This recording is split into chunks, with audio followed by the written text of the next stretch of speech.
I won't even do my last name. It's Weidema, but it's the whole long thing on your thing. Femke Weidema, just Femke, like Prince or Madonna. It's easy.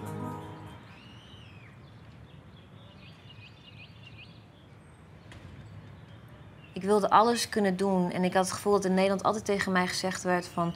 Doe even normaal, doe je al gek genoeg. En ik had al het gevoel van ja, ik wil eigenlijk graag naar Amerika. Want als ik ergens songwriting kan leren, ja, dan is er Berklee College of Music in Boston.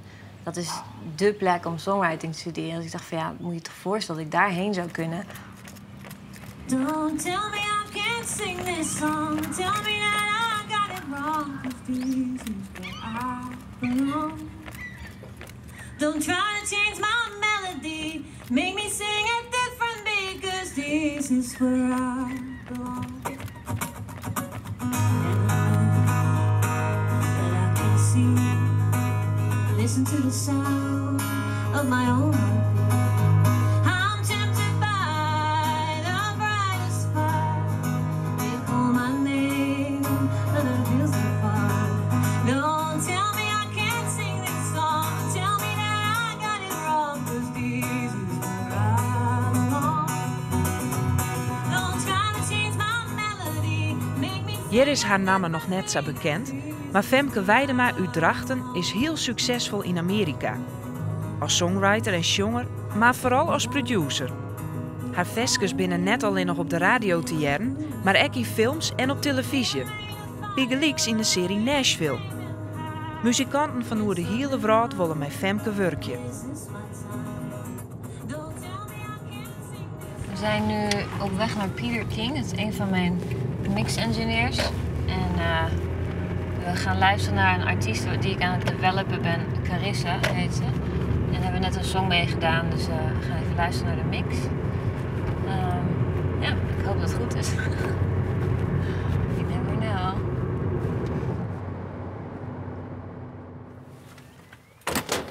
Hola! Hey. Ik had zulke grote dromen. Ik wil muziek schrijven voor film en tv. Ik wil op een groot podium staan, voor duizenden mensen spelen. Ja, dan was het altijd van, ja, nou even normaal doen, Femke. Even rustig aan doen. Ja, dat is een beetje overdreven allemaal. En toen had ik meegedaan aan de Grote Prijs van Nederland als singer-songwriter. En toen had de jury ook gezegd tegen mij van, ja, je bent te pop, je bent te commercieel.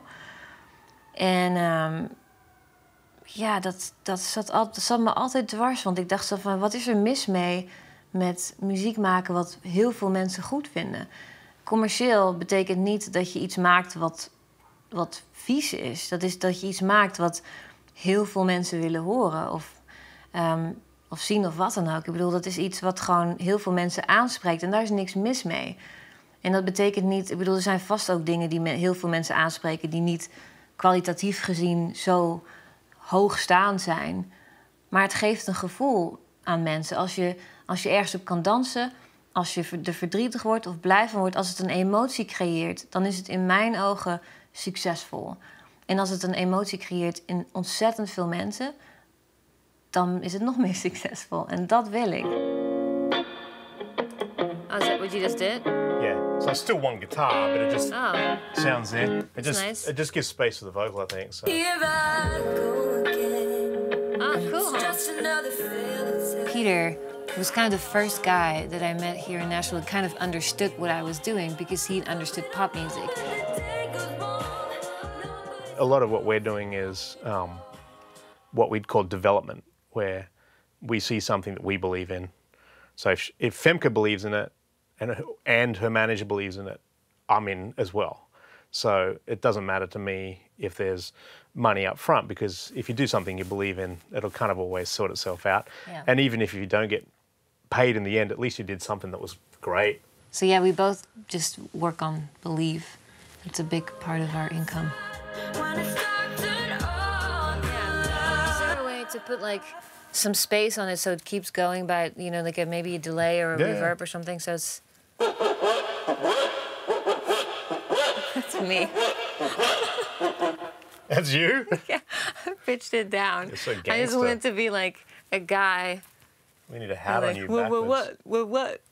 I don't try and make it sound the way I think it should sound. Yes. Like, I listen to her, And so I'll do my best and go, okay, I think it's going to be this. And then quite often Femke will call me up and I've spent a day or two working on it. And she'll call me up and say, this and that, and give me all these notes. And I'll be heartbroken for half an hour thinking, I thought I did such a good job. But quite often, most of the time, nearly always, her instincts are right. How's that? That's cool. I like that.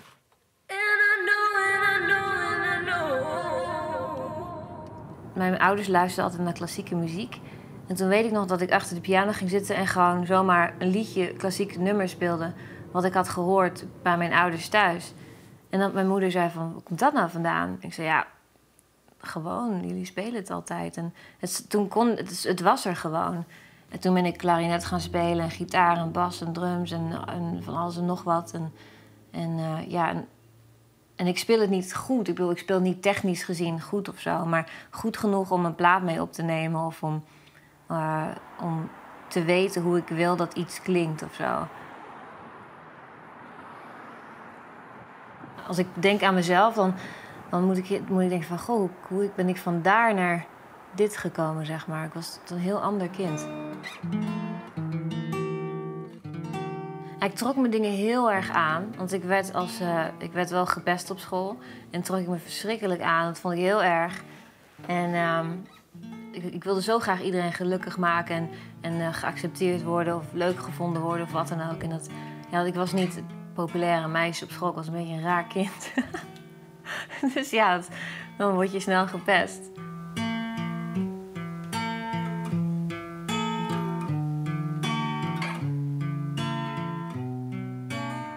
We mochten toen op school een instrument uitkiezen en dan gingen we met de hele klas naar de muziekschool om dingen uit te proberen en zo. En ik weet niet of dit uitgezonden moet worden, maar ik dacht van ja, niemand gaat accordeon kiezen. Dus dan hoef ik bij niemand van die kinderen in de klas te zitten. Dan kan ik toch muziek doen. Dus daarom koos ik in eerste instantie accordeon. Maar ik vond het natuurlijk ook een mooi instrument. Maar dus dat was mijn escape.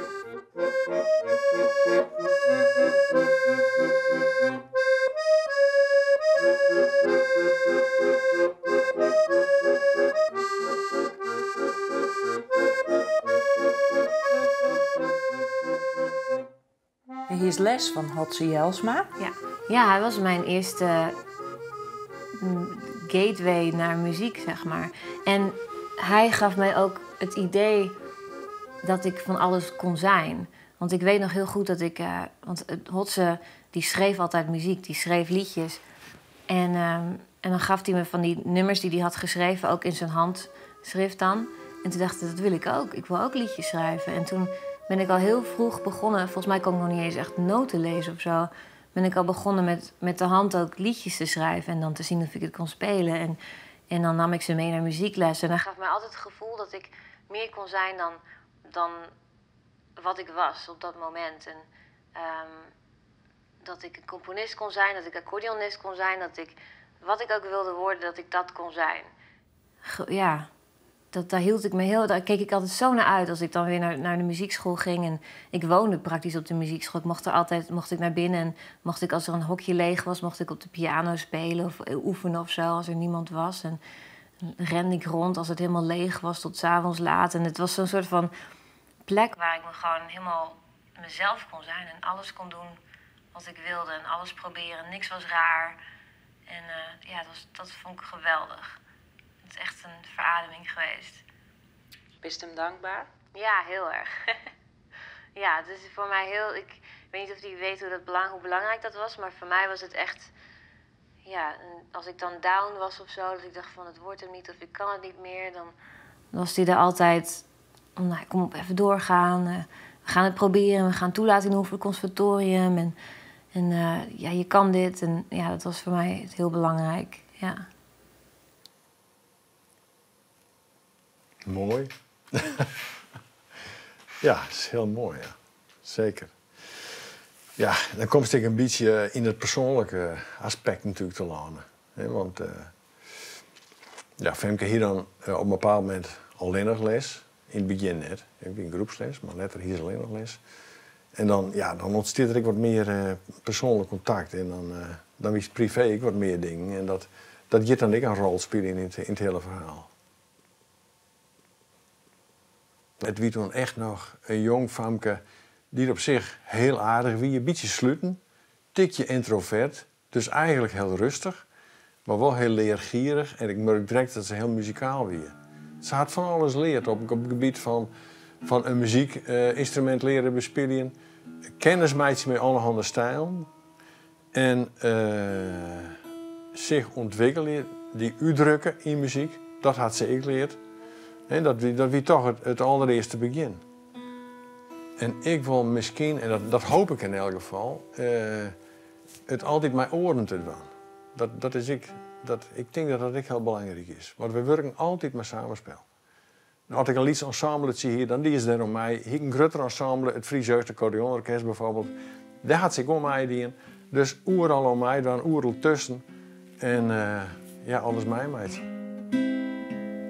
I came from the land where we skate on ice, ride bikes and live simple lives.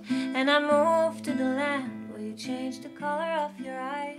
Ze zocht altijd naar een manier om zich te uiten in de muziek. Dat vond ik echt wel opvallend door haar. Lonely, feeling stranger than the stranger. Home's no longer home, 'cause I have been away too long. Ze wie wel een uitzondering. Ze wie zeker een uitzondering. Puur qua muzikaliteit natuurlijk, hè, daar sprong ze er al mee uit. En ik die zietjende houding. Ja, en altijd weten van, ik wil iets in de muziek. Maar dan dat zietje. Dus zonder precies te weten waar het heen moest. Feeling stranger than the stranger. Home's no longer home, 'cause I have been away too long. I have been away too long. I have been away too long.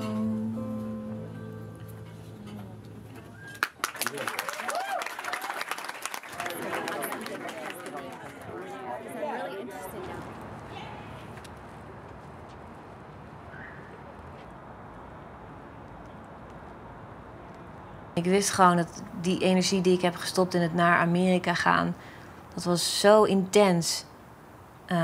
Dat moest gewoon tot iets leiden.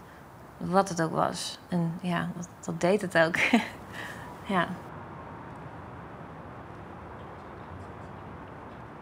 Ik wist gewoon van, ik vlieg nu naar mijn toekomst.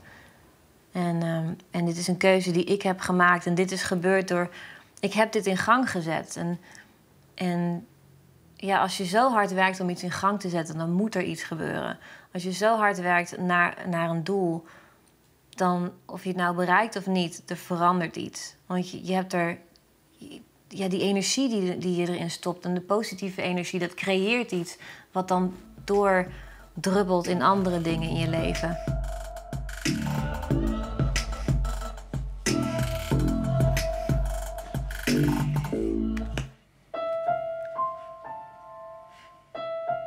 I just wanted to work with her. I love having her energy in the building. Femke is opname in een groep van jonge muzikanten die werken onder de vleugels van Liz Rose. It's hot up here. This is my office. Liz is een tige succesvol songwriter van verschillende artiesten en ook ontdekker van de wereldverneemde zangeres Taylor Swift. You know, everybody in the world that writes and produces is looking for their Taylor Swift. You know, for me, it would be, they don't come around very often, but they do come around. It just takes hanging in there, you know. Femke had een eigen studio in het pand van Liz Rose op Music Row in Nashville. Een plak werd ze erom te krijgen om hits te ontwikkelen. I mean, she's kind of hard to describe because she can do anything.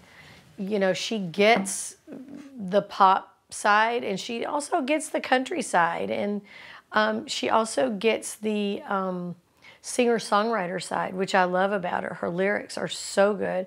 And then I realized she was an artist and went to see her play her band and was blown away by her band.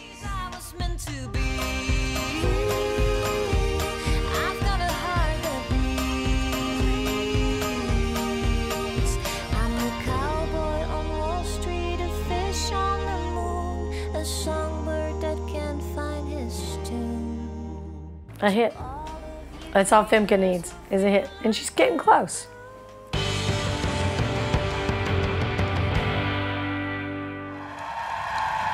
Don't tell me I can't sing this song. Tell me that I got it wrong, 'cause this is where I belong. Don't try to change my melody, make me dance a different beat, 'cause this is where I belong. Heaven knows that I can't sleep. 9 times out of 10, whoever I'm talking to has heard about her, and they know about her, and they're interested in writing. So I think she's getting her name out there as a writer, and she's also getting her name out there as a producer. And you know, she's just, something's got to pop, and all that will change. You know, that's just how it works here. Nashville is very intrigued with Femke right now, which I'm very excited about. Oh, this is my song. Hier dromen mensen zo groot. En hier is het helemaal niet raar als iemand tegen je zegt van, weet je, ik wil een Grammy. In de aankomende 10 jaar wil ik een Grammy winnen. Of ik wil plaat van het jaar maken. Of, en dan zeggen mensen, moet je doen, ga ervoor. En dat vind ik super.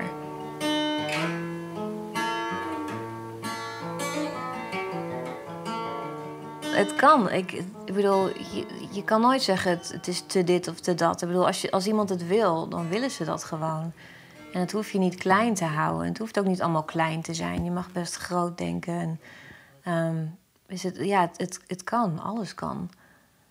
Als je er maar hard voor werkt, dan kan het. Ja. If you could be there by 9 and we can load in and everybody else will be there at 9:30, that'd be perfect. Cool. I'll plan for us to be loading in at 9. Cool. Sounds great. Well, we'll do that. I'm looking forward to it. Me too. I'll see you tomorrow. Okay, see you then. Bye.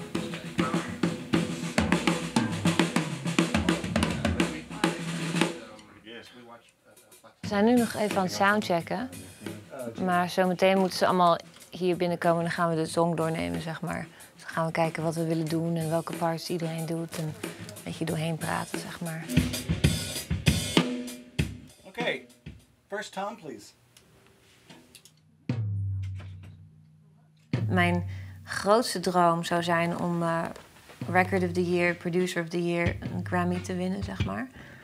En niet zozeer om de Grammy, maar om het feit dat ik een plaat heb geproduceerd die belangrijk is geweest, die erkenning heeft gehad. En het is niet zozeer de erkenning van mij, maar het is het product, het totaal, dat dat gelukt is. Want er gaat zoveel in om van een artiest die niemand kent tot een afproduct te gaan. Laat staan naar een product wat de wereld hoort. Daar zit zoveel werk in. En dat zou betekenen dat ik al die stappen goed heb gedaan om daar te kunnen komen, zeg maar. All right. I don't know if you can read it. We're doing Jess and the Bandits for the next 4 days, and she's actually on her way, so she's not here yet, but that's okay. We can get started. Let's just play through it, and then I'll kind of like explain what we're thinking of. And so the whole sound of it is kind of going to be like country Adele. So it's very chill, very vibey, very soulful. Keep that in mind a little bit.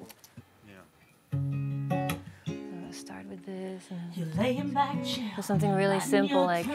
Taking it in, looking like you love listening to me. My pretty little mouth. Very small sounds, like maybe not a real snare, but like a rim or like. It's a sexy little dance. You watching me talking with my hands. And so when the chorus hits, let's not try to make it rock, but still, but no ride or anything. Just kind of keep it very small sounding still, but heavy, if you know what I mean. So maybe more tom-driven than like a big ride or something. So Still on the hat. yeah. Breakdown. Nice, smooth guitar sounds. Talking with my hands. Oh, well, you know I won't quit, 'cause I look like you're trying to resist. And everybody is big. Ik heb er altijd heel bewust gekozen om de muziek altijd voor te laten gaan. Ik ben er liefdes voor kwijtgeraakt. En vaak ben ik arm geweest. En ik heb toch altijd gekozen van ja, die muziek komt toch eerst. Voor het grote geld verdienen of maar even een baan te nemen omdat ik dan lekker kan leven of zo. Muziek neemt mij overal naartoe. Muziek nam mij naar Amerika, nam mij naar Boston en toen nam muziek mij naar LA en toen nam muziek mij naar Nashville en muziek nam mij naar Thailand en China en de hele wereld rond. En het neemt mij altijd mee en ik ga gewoon. Als ik het hoor, dan ga ik.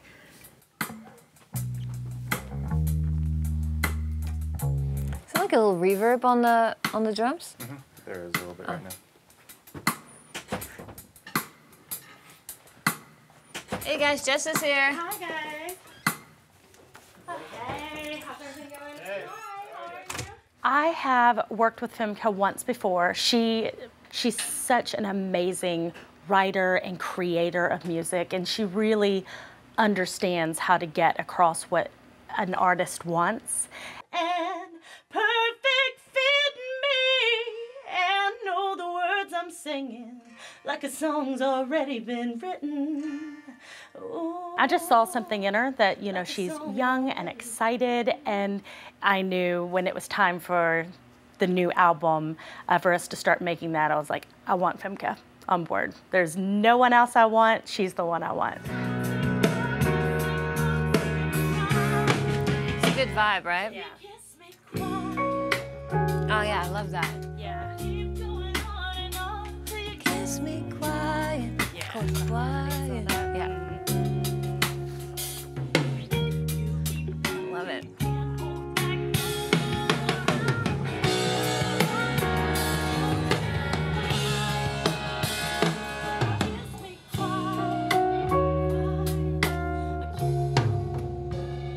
Sweet. That was awesome. That was great. I have a couple of things. I love the keys. That was great. I love that. Wes, I still thought there were maybe like a little too many fills in the chorus. So let's do one more full take. Sol, would you mind going back to that John Mayer sound at the end? So every time you kind of have that verse pattern, just bring back the John Mayer sound. And in the second verse, you did this awesome thing where you did like those accents. Like, I love that. She is tough, but in the right way. She demands perfection, but that's what you want in this industry, is you want perfection. You want something to not be good. You want it to be the best it could possibly be. So I want this sort of like trash sound, like that goes like boom, like sort of like the Beatles. It's an edgy song, but it's kind of slow, so I thought that would be the cool thing to like really make that the loop underneath it, so make it super crazy. So with that in mind, then let's listen to the song. Gotcha. She can hear sounds before there's even sounds there. She can hear the instrumentation before they've even been put down on the album. And so you know that when you're in the writing process, where the song could potentially go. And it's good to have someone that has that vision, that can see just how amazing a song could be, especially once you get it all put together. If it's great with just a guitar or piano, and then Femke gets her hands on it, you know it's gonna be amazing with everything that she has in mind. It's all that Yeah. kind of little Oh. Sorry. Okay. Is there a way to have like one lower sounding thing in it?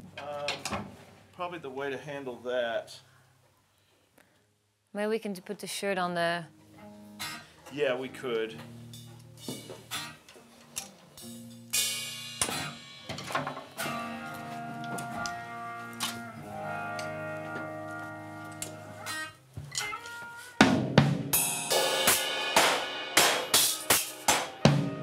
Okay, yes. I love that. And then not without so it's like all those. It's cool. Like that? I love that. Could it be like really random? So it's every time it's a different one. So maybe we can do like a 4-bar loop where it's always like a different order of things, you know? Sure. I'll just... Alles begint met een stap, want heel veel mensen willen naar Amerika, maar dan moet je er wel eerst komen. En heel veel mensen willen songwriter zijn, maar dan moet je het wel eerst doen. En heel veel mensen willen beroemd worden, daar moet je ook stappen voor zetten. Alles heeft gewoon bepaalde stappen die je moet zetten. En heel veel mensen blijven soms gewoon zitten in het idee van de droom. Ik zou heel graag dat willen doen. Ik zou heel graag dat willen doen. Wat als ik dat zou kunnen doen? En voor mij is dat niet een droom. Voor mij is het gewoon een plan. Van ja, mijn dromen zijn dingen die ik plan om te doen, zeg maar. En misschien worden ze niet zo groot als ik ze plan. Maar als je de stappen zet om daar te komen, dan kom je ergens. En ik heb het gevoel dat daar heel vaak dat dan toch niet gebeurt of zo. Vroeger had ik mijn studio bij Skyville. En Wally was de eigenaar van Skyville. En die heeft toen deze tv-show opgezet. Dus ik was er gewoon eigenlijk altijd bij vanaf het begin. En ik speelde een van de eerste shows heb ik ook gespeeld voor Skyville. Dus sindsdien kan ik eigenlijk altijd gewoon langskomen en alles zien. En naar de rehearsals komen en dat soort dingen. Het is gewoon, het is wel leuk.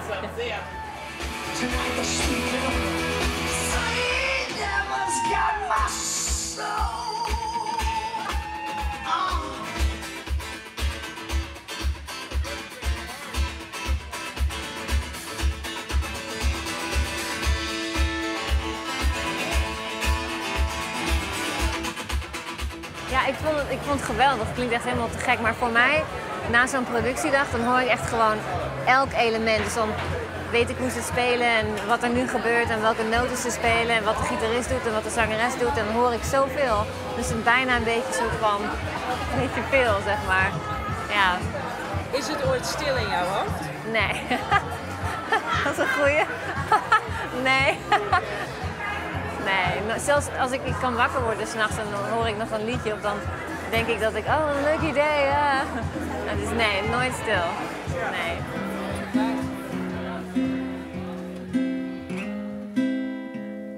I came from the land where we skate on ice, ride bikes, live simple lives, and I moved to the land where you change the color of your eyes.